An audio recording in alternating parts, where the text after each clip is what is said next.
How good is Carlos Alcaraz actually? There's a moment in every generation where you watch someone and think, this isn't normal. Not just good, not just talented, something different is happening here. Carlos Alcaraz is that moment. He arrived at the top of men's tennis like he had something to prove to people who hadn't even questioned him yet. And the more you study his game, the more you understand that the hype isn't hype. It's documentation. So let's actually break it down. How good is Carlos Alcaraz? Let's start with the numbers because the numbers are absurd for a 21-year-old. 6 Grand Slam titles, 3 different Grand Slam venues, a world #1 ranking first achieved at 19 years old, making him the youngest player in history to reach that position. Think about what that means in context. Roger Federer didn't win his first slam until he was 21. Rafael Nadal was 17, but operated in a different era of the sport. Novak Djokovic was 20. Alcaraz was winning majors and sitting at the top of the world before any of them. The timeline is unprecedented, and he's still 21. But raw numbers only tell part of the story. What makes Alcaraz genuinely different isn't the titles, it's how he wins them. Most elite players have a style, a system, a way of constructing points that plays to their strengths and protects their weaknesses.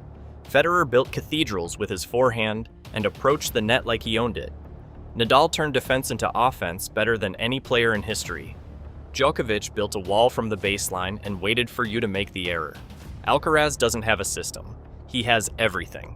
And that is what makes him so difficult to categorize and even more difficult to play against.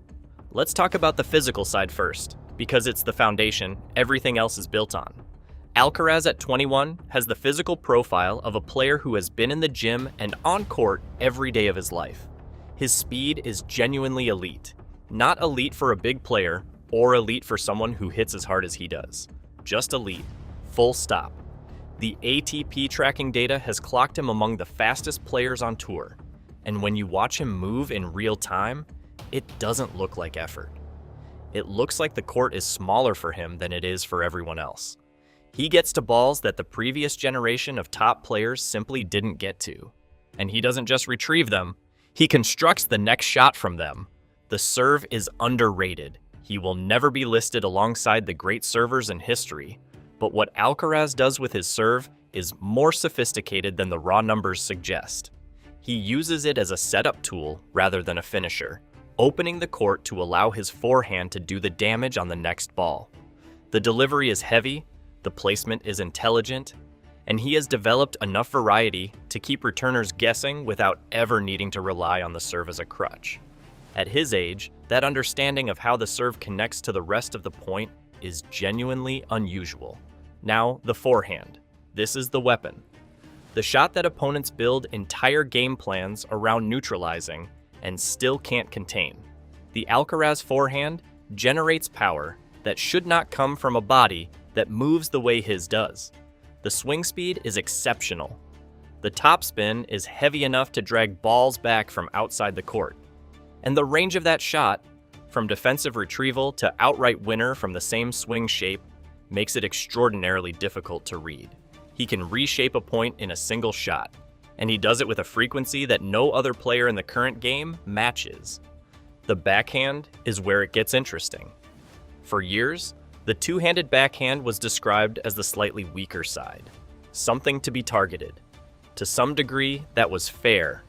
But what has happened to that backhand over the last 2 years is one of the more remarkable developments in men's tennis. He has added weight to it, added shape to it, and most importantly, he has integrated it into his point construction in a way that means opponents can no longer build a tactical plan around going to the backhand and expecting an opening. It has become a weapon in its own right. Not the forehand, but not a weakness either. An asset. And then there's the drop shot, the shot that has genuinely altered how the sport thinks about momentum and point construction. Alcaraz deploys the drop shot not as a change of pace, but as an aggressive tactical weapon. He hits it off both wings. He hits it when he's behind in the point and when he's ahead. He hits it from deep in the court when no one expects it, and then he's already at the net before the opponent has processed what's happened. The drop shot has become such a core part of his identity that top players are now forced to stand 2 or 3 steps closer to the baseline just to give themselves a chance.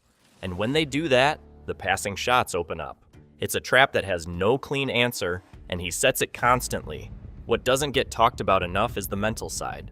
We talk about Alcaraz's physicality, his shot making, his versatility, but the mental component is what separates good from great and great from generational. There was a version of this story where the physical gifts were obvious, but the mental framework took years to develop. That version didn't happen. Alcaraz, at 21, competes with the intensity of someone who has been in major finals for a decade. He doesn't fold under pressure. He doesn't just hold his level. He raises it. The biggest points in the biggest moments seem to bring something extra out of him, rather than exposing a weakness. Look at his record against the top 10. Against Djokovic, specifically. He has beaten Novak Djokovic on multiple surfaces in multiple major finals. That is not a coincidence. That is a mental template.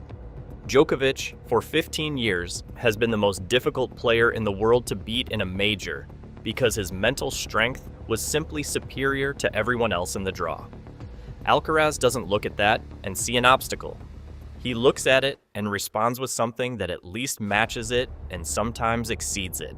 At 21. That is not normal. Let's talk about surfaces, because this is where the generational argument gets its foundation. Alcaraz has won at Roland Garros. He has won at Wimbledon. He has won at the US Open. He is yet to win the Australian Open, and that is the only thing standing between him and the complete set. 3 different surfaces, 3 entirely different demands on a tennis player's physical and tactical toolkit. The last player to win on all 4 surfaces in their career was Djokovic, and before him, it was Federer.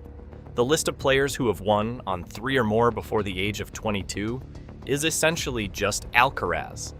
And the way he wins on different surfaces isn't a copy and paste of the same game. He adapts. At Roland Garros, he grinds, he constructs, he works the heavy clay game that the surface demands. At Wimbledon, he serves more aggressively, he comes forward, he uses the pace of the grass to shorten the points in a way that feels completely different from his clay game. At the US Open, the conditions suit his power and his speed, and he operates in a different gear entirely. The same player, different expressions, same result. That adaptability is the hallmark of an all-time great in the making. The question everyone is actually asking underneath all of this is whether he can go to the level of the big 3. Whether the career can match what Federer, Nadal, and Djokovic did in total. And the honest answer is that nobody knows, because the variables involved in sustaining greatness over 15 to 20 years are enormous. Injuries, motivation, competition, the sport itself evolving around you. These are things that can't be modeled or predicted. What can be said is this: at 21 years old, Carlos Alcaraz has more Grand Slam titles than Federer had at 21, more than Nadal had at 21, and the same number as Djokovic had at 21. He plays a style of tennis that is not only effective, but is genuinely new. He has no obvious weakness at the level where weaknesses are exploited.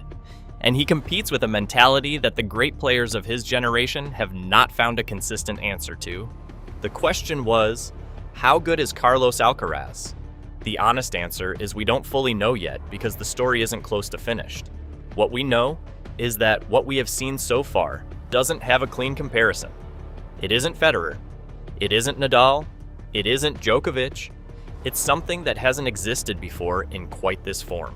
And whatever it becomes, it's going to be something that people talk about for a very long time. The best player at the world right now, and possibly, just possibly, the best we have ever seen by the time it's all over. How good is Carlos Alcaraz actually?